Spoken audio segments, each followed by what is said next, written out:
नमस्कार दोस्तों, स्वागत है आप सभी को हमारे YouTube चैनल में। आपको EPS 95 पेंशन के बारे में जानकारी बताएंगे, जो अभी भी 10 मिनट पहले की खबर निकल कर सामने आ रही है कि सरकार ने दिया बहुत बड़ा तोहफा। EPF पेंशन 2025 में करोड़ों कर्मचारियों के लिए खुशखबरी। पीएम का आदेश, तत्काल EPFO की बैठक। 5 मिनट पहले की बड़ी खबर आ रही है कि 9,000 प्लस DA कल से मिलना होगा शुरू। कई सालों का इंतजार होगा खत्म। सरकारी सेक्टर के अंतर्गत काम करने वाले व्यक्तियों के अलावा उनके व्यक्ति प्राइवेट सेक्टर के अंतर्गत भी काम कर रहे, तो ऐसे व्यक्तियों के लिए भी पेंशन की सुविधा उपलब्ध कराई गई।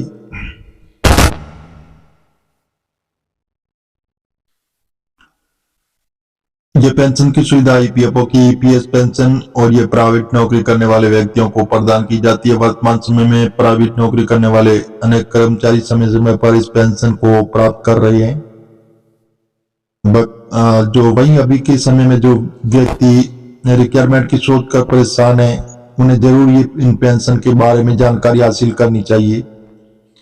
EPFO की EPS एक ऐसी पेंशन है जिसे 1995 से प्रदान किया जा रहा है, और ये पेंशन उस हिसाब से मिलती है जो आखिरी में कर्मचारियों के लिए कितने दिन काम किया। और इस पेंशन से संबंधित वर्तमान समय में बढ़ोतरी की मांग भी की जा रही है। तो चलिए संबंधित संपूर्ण जानकारी को आपको बताते हैं। आप बने रहे हमारे वीडियो में तक,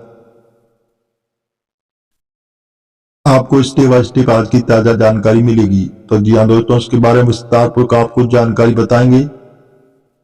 EPFO की EPS पेंशन जो भी प्राप्त करना चाहते हैं, तो ऐसे में सभी प्राइवेट सेक्टर के अंतर्गत काम करने वाले कर्मचारियों के पास PF अकाउंट जैसे जरूर मौजूद होना चाहिए, और इसमें जॉब के दौरान कुछ ना कुछ राशि जरूर जमा होनी चाहिए।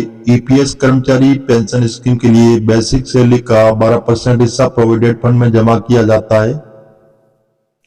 वहीं इसके अलावा कंपनी भी राशि को जमा करती है। कंपनी के द्वारा जमा की जाने वाली राशि के दो अलग अलग भागों में बांटा गया है। जो एक भाग में राशि 8.33% EPS में जमा की जाती है, वहीं दूसरी तरफ से भाग 3.67% राशि PF में जाती है। तो इस प्रकार कुल मिलाकर इस स्कीम के तहत राशि को जमा करने का न्यूनतम 1,000 रुपये की पेंशन प्राइवेट सेक्टर में काम करने वाले व्यक्तियों को प्रदान की जाती है।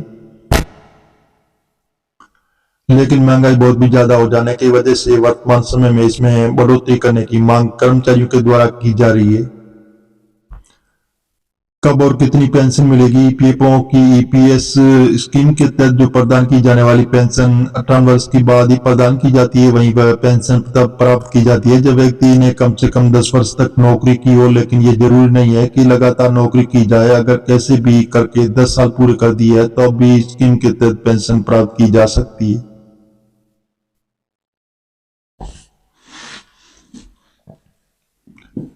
जिन कर्मचारियों की सैलरी वर्तमान में समय में जो 15,000 रुपये तक की है, वो ऐसे कर्मचारियों को 10 साल नौकरी करने के बाद 2143 रुपये तक की पेंशन प्रदान की जाएगी। पेंशन की राशि को तय करने के लिए फॉर्मूला तैयार किया हुआ है, जो इस फॉर्मूले के तहत ही पेंशन की राशि तय की जाती है।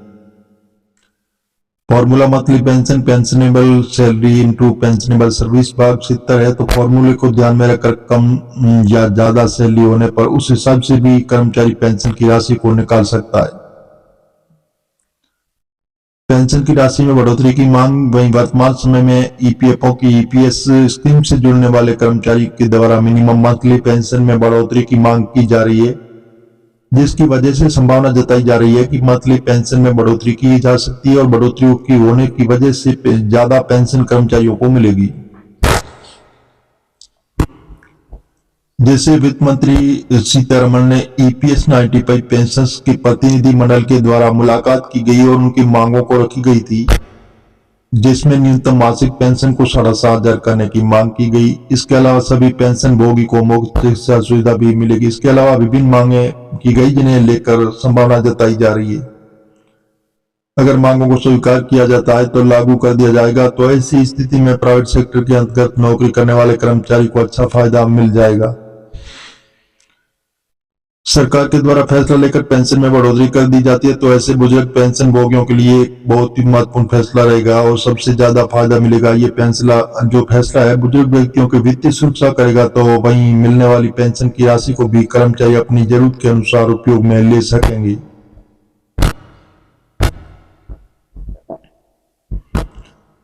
तो जी हाँ दोस्तों, इस प्रकार जो ईपीएस 95 के 78 लाख पेंशन लाभार्थियों के लिए आज बहुत बड़ी खुशखबरी। तो जी हाँ दोस्तों, बताया जा रहा है कि ईपीएस 95 के 78 लाख पेंशन लाभार्थियों के लिए आई बहुत बड़ी खुशखबरी। बताया जा रहा है पेंशन धारकों को अब मिलेगा बहुत बड़ा फायदा।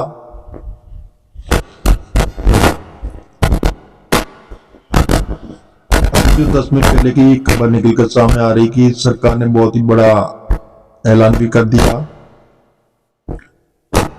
बताया जा रहा है ईपीएस 95 पे एक नया अपडेट आया। सरकार ने जारी किया 3 बड़ा नया नियम। पीएफ खाता धारक जरूर देखें इसको। पेंशन बढ़ोतरी के प्रस्ताव भी घोषित हो चुका है। कर्मचारी संगठन ईपीएफ प्रणाली में अपने करोड़ों सदस्यों के लिए कुछ महत्वपूर्ण बदलाव किया। ये नया नियम 2025 अब लागू होने जा रहा है। पीएफ खाता धारक को अधिक सुविधा प्रदान करेगा। इन बदलावों को केवल निजी क्षेत्र के कर्मचारी को लाभ होगा, बल्कि सरकारी कर्मचारियों को भी फायदा मिलेगा।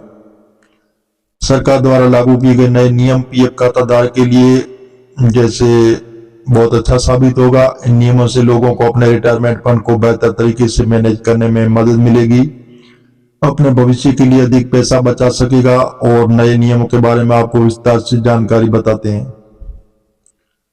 ईपीएफओ के नए नियम 2025 में एक नजर में नियमित विवरण, एटीएम से पीएफ पैसा निकालना, विड्रॉ की सुविधा, कंट्रीब्यूशन लिमिट में बदलाव, वास्तविक सैलरी के आधार पर योगदान, ईपीएफओ आईटी सिस्टम अपग्रेड, तेज और पारदर्शी क्लेम प्रोसेस, इक्विटी निवेश बेहतर, रिटर्न की संभावना, आसान पेंशन विड्रॉ, किसी भी बैंक से पेंशन निकालने की सुविधा, प्रोफाइल अपडेट व आसानी, बिना दस्तावेजों की व्यक्तिगत जानकारी अपडेट, ट्रांसपोर्टलता, नियोक्ताओं की मंजूरी की आवश्यकता नहीं,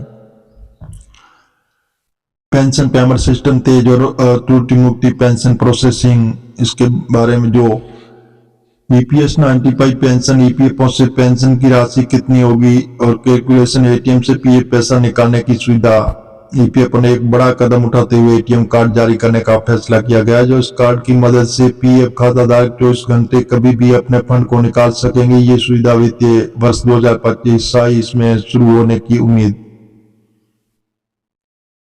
तेज और आसान तरीके से पैसे निकालने का प्रोसेस, इमरजेंसी में तुरंत पैसे निकालने की सुविधा मिलेगी। और इस नए नियम से पीएफ खाता धारक को काफी राहत मिलेगी। अब उन्हें पीएफ का पैसा निकालने के लिए 7-10 दिन का इंतजार नहीं करना पड़ेगा।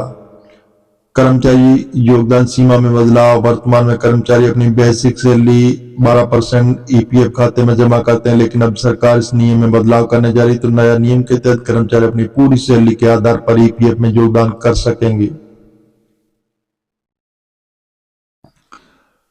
तो जी हाँ दोस्तों, हम आपको मीडिया आधारित बता रहे हैं। सरकार से अभी हाल फिलहाल ऐसी घोषणा नहीं हुई। आप सरकारी ऑफिशियल वेबसाइट पर जाकर इसकी जानकारी ले सकते हैं और मिलेंगे नई जानकारी के साथ। नए और पहली बार तो चैनल को सब्सक्राइब कर लीजिए, ताकि इसी प्रकार की जो नई जानकारी होगी वो सबसे पहले आपको मिलती रहेगी।